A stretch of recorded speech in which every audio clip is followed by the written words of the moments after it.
Nah, sekarang bagaimana pemilu 2024 ini? Kira-kira potensi kecurangannya di mana? Coba kita bedah. Tiap TPS itu kan 300 pemilih.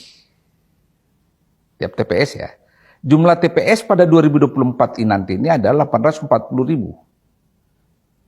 Satu TPS 300 pemilih, maka yang pertama yang harus diawasi adalah daftar pemilih yang ada di TPS itu. Berapa yang jumlah yang terdaftar? Dan berapa yang menggunakan hak pilihnya sampai penutupan TPS. Jangan sampai ada kesenjangan di situ, misalnya 300, tapi yang menggunakan hak pilihnya 225. Berarti ada 75 dong yang tidak menggunakan. Jangan sampai ditabulasi tetap 300. Berarti ada kecurangan 75 pemilih kan? Ini satu yang harus diawasi nih. Jumlah dengan aktual. Yang kedua, cara menghitung surat suara yang sah. Jangan sampai petugas TPS seenaknya saja mengatakan ini tidak sah. Hanya kebetulan yang dicoblos itu bukan partai favoritnya atau bukan calon yang diunggulkan. Kurang kelekukannya, ini kan manual semua ini. Ya tak? Itu harus diawasi baik-baik itu. Memperhatikan ketika surat suara dibuka itu dan dinyatakan sah atau tidak. Hati-hati. Harus penuh pengamatan detail di sini. Setelah itu, suara yang diakumulasikan harus dicatat baik-baik. TPS X di kelurahan Z, sekian hasilnya. Harus dipegang. Nah, setelah selesai dari TPS, kan langsung dibawa ke kecamatan kan? Disinilah potensi yang paling besar terjadi kecurangan. Jual beli suara. Kenapa?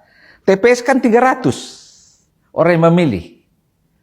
Pada saat dibawa ke PPK, Panitia Pemilihan Kecamatan, yang level kecamatan, kan sudah bisa puluhan TPS di situ kan?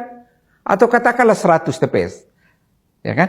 Berarti jumlah pemilih yang dihitung 300 kali 100. Semakin banyak kan? Hati-hati. Sejumlah kasus di masa lalu, disinilah transaksi buying voter, membeli suara. Saling mengatur antara para calon. Biasanya itu. Kalau partai tertentu yang biasanya bermain dengan petugas atau penyelenggara pemilu. Dan sekali lagi, ini telah terbukti yang pemilu-pemilu sebelumnya bahwa banyak kasus terjadi di level PPK.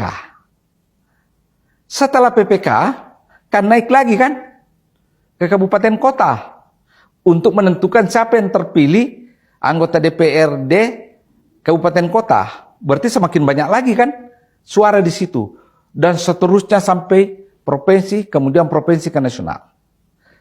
Kalau kita lihat dari perhitungan suara TPS sampai pusat butuh waktu 1 bulan.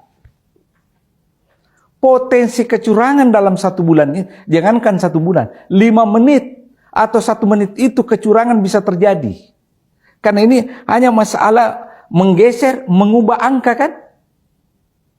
Dalam tabulasi. Harus hati-hati.